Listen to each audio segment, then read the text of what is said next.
Hey besties, and welcome to another video. Today I will be going through every single book that I have read until now. So initially my goal in 2023 was only going to read 20 books because honestly I got into reading last year. Last year I read about 9 books, but this year I was like, okay, I'm going to read 20 books. It's easy enough. That's like 2 books a month. That's yeah, it was basically, yeah, actually, no wait, yeah, that's about 2 books a month. Then you'll read like 24. So far I have read 25 books, and here is what I rated all of them. Starting off the year strong is Babel by Kuang. My oh my, I love you, Rebecca. This is a 5-star read for me. It's a very big book. This book is just so well written. I just love how her brain works. And as somebody who's interested in like linguistics and learning languages and stuff, it was a very interesting book. So I would definitely recommend 5 stars. Miss Kuang, I love you. So then my second read of the year was On Location by Sarah Echevarria-Smith. Now this book was mainly to kind of get me out of a long book slump after reading Babel. It's just a really nice light-hearted romance between a TV producer who finally gets the chance to make her own dream reality traveling show, and a guy who technically ghosted her before it but is now the host of this show. But it was a really nice quick read. It took me out of my book slump. I think I literally finished this in 2 days. Give it a 4 stars. And then we have It Starts With Us by Colleen Hoover, which is a sequel to It Ends With Us. I don't know, it kind of was, I don't know, for a sequel it was alright. I don't know. I gave it a 3 stars. I don't know. And then I read The Moscow Rules, The Secret CIA Tactics That Helped America Win the Cold War by Antonio Mendez and Jonna Mendez, and I read that on my Kindle. I gave that one a 4 stars because it was really interesting, honestly, to learn about things like how the CIA did stuff like during Cold War times. Yeah, I would definitely recommend it to somebody who is in that field and gets interested by things like that. So I gave it a 4 stars. It was pretty good. And then we have I'm Glad My Mom Died by Jeanette McCurdy, and this is a 5-star read for me. Words not there. I love that her writing, you can kind of tell like she changes the way she writes about stories when she was younger as opposed to when she's an adult, and she's a magnificent writer, and I would definitely recommend this. And then now we start February with Funny You Should Ask by Elisa Sussman. I gave it a 4 stars. I really liked it. Just the way she wrote things, and I love the way that she incorporated kind of news articles throughout to kind of give you like that third-person perspective.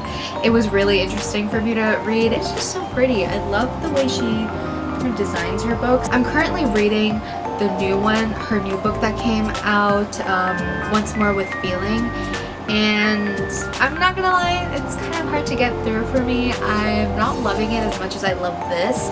We shall see. Okay, and that was actually it for the month of February. It was a slow month. I guess I was still reeling from like school.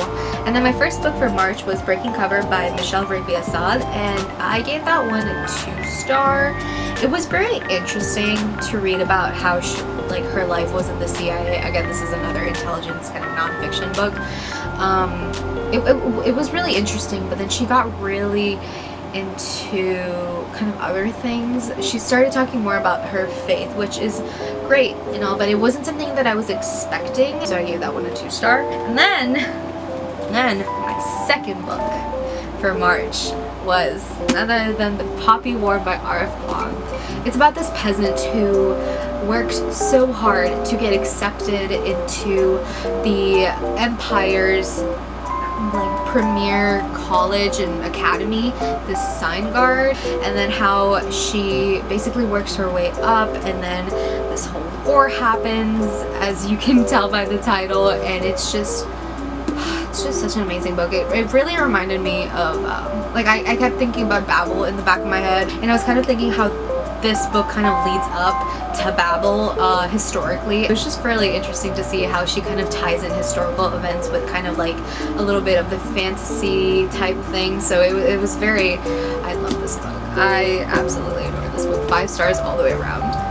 And then again, as you guessed it, I kind of needed another short book to take a little break from reading a huge one, so I picked up Tiny Love Stories, True Tales of Love in 100 Words or Less.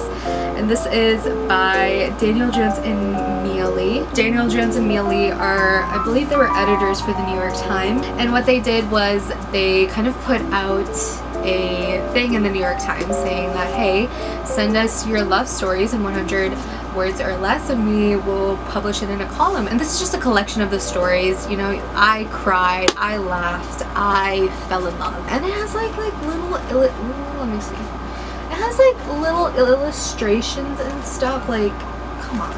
500 stories, or 500 stars, yeah. So that was it for March. Now we move on to April. April is when I read the Selection series again. I believe I've read this in high school. It's probably one of the only books I actually read in high school, and love them. Love them. My only complaint with this series is that it kind of annoys me that the first book is only up until like around, what is this, 5, 6? And then this one is like the last round of like elimination of getting selected.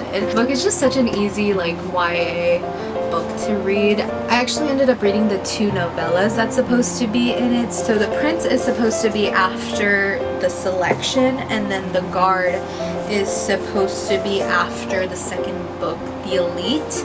And those ones, I kind of gave them 2 stars. I don't know, I feel like it would be more beneficial to have them throughout the story as opposed to kind of after.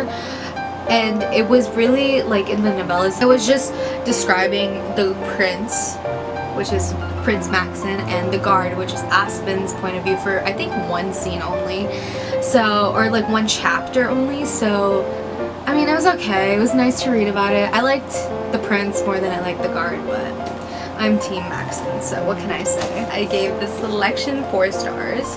I gave the Elite 3 stars, and then I gave the one and only 5 stars. So after that, I wanted to kind of make things a little bit interesting, and that's when we have the first book of May. Wait, no, I'm just lying.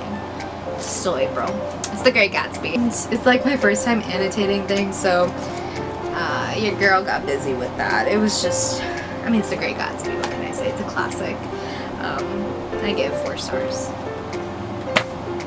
So now, after Great Gatsby, we had gotten the ball rolling. I was ready for something a little bit more serious. That's when I decided to pick up If You Had Been With Me. And this broke me. Honestly, I think I'm still recovering from this. I'm not even gonna lie to you. Like, this book, I love it. I gave this, what did I give this? I gave this a 5 stars. Yeah, I'm not even gonna, 5 stars. I'm so excited for the new one to come out. It is called, I think If I Had Told Her. I have the release date saved in my calendar so that I'm ready for it. It's If Only I Had Told Her, on October 3rd. That is one of my most anticipated books for 2023. And then after that, I read Are You There, God? It's Me, Margaret. This is mainly because of the movie. I really love the movie that came out, and I'd never read the book, so I was like, you know what, let me read it. Let me see how it goes. I like the movie a little bit better, so I give it 3 stars. I feel like also reading the book helped me understand a lot of things in the movie, because in the movie things seemed kind of rushed, or it kind of jumped without like explaining things to you, which of course it's a movie, it can't really do that as a book could, but I don't know, I just like the way the movie was a little bit better. Then after that, I read Looking for Alaska by John Green, and this is one of those books that I always wanted to read when I was younger, and this one was a 5-star read for me. In the end, there is kind of like a section of conversation with John Green. He's asked questions about the book, and he answers them, and one of them is explaining the significance of the main character's Miles Halter's name, and it's just like his answer, which is just, I mean, obviously I should have seen it coming, but like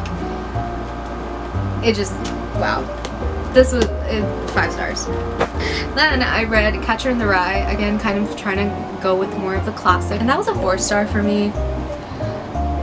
Then I read Evidence of the Affair by Taylor Jenkins Reid, and wow, that's a short story, I believe, and I gave that a 5-star. I read it on Kindle Unlimited, and it had like the audiobook version with it, so I was kind of listening to it and reading it at the same time, and wow, that was just such an interesting experience, and I feel like ever since then I've been kind of changed. But that was such an amazing read. The ending, just the ending, wow. And then we have Confessions of an Economic Hitman by John Perkins. This was recommended to me. As somebody who is in this field, it was an amazing read. I would definitely recommend this.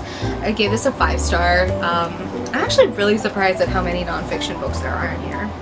Like, okay, come through. I legit thought that was not me whatsoever, but maybe it is. There's just a lot of interesting tidbits, and it just kind of opens your eyes about a lot of things, so I definitely would recommend this book. And then the next book I read was The Dragon Republic by R.F. Kuang. This is the second book in the Poppy War series, and girl, Miss Rebecca, girl, I would read your grocery list at this point. Like, this one was, I honestly think I liked the first one a little bit more than the second one, just because in the first one, she wasn't, like, the main character, Rin, wasn't really, I mean, she had her struggles, but not as much as in the second book, so it was a little bit harder to get through, but Rin and Neza, love it. So I gave 4 stars actually. It was so good that I ordered The Burning Bond.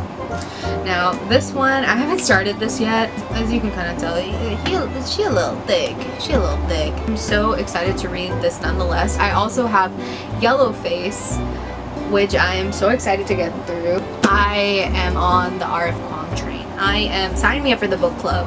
Where is it at? Because I will be there. This is 84 Charing Cross Road.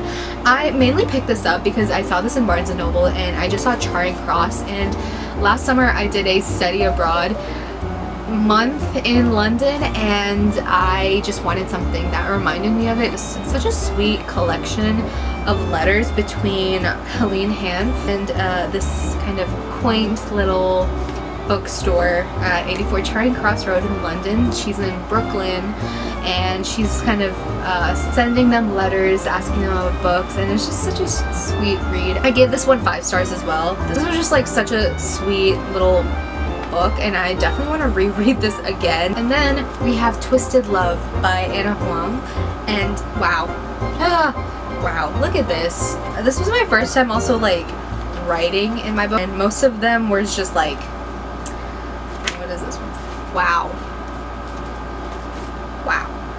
Another one was just like hot, because this book is hot. So after I finished this book, I started reading the reviews on Goodreads, and a lot of people were hating on it, and I was just like, I don't get why.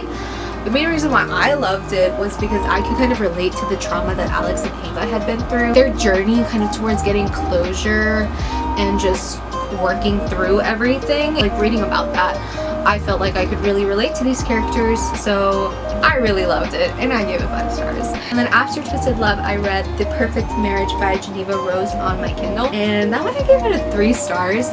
Honestly, I am somebody who loves true crime, or like just crime shows, true crime, anything like that is up my wheelhouse. So I feel like a lot of the things I read in the book, I just felt were a little unrealistic, and also like I know a lot about like law and all of that, so to me some things I was just like, that wouldn't happen. So I didn't quite enjoy it as much, but I will give it to her because the ending was pretty good, so that's why I kind of bumped it up to 3 stars. I would give it like a 3.5. I give it 3.5 stars. I'll be on that.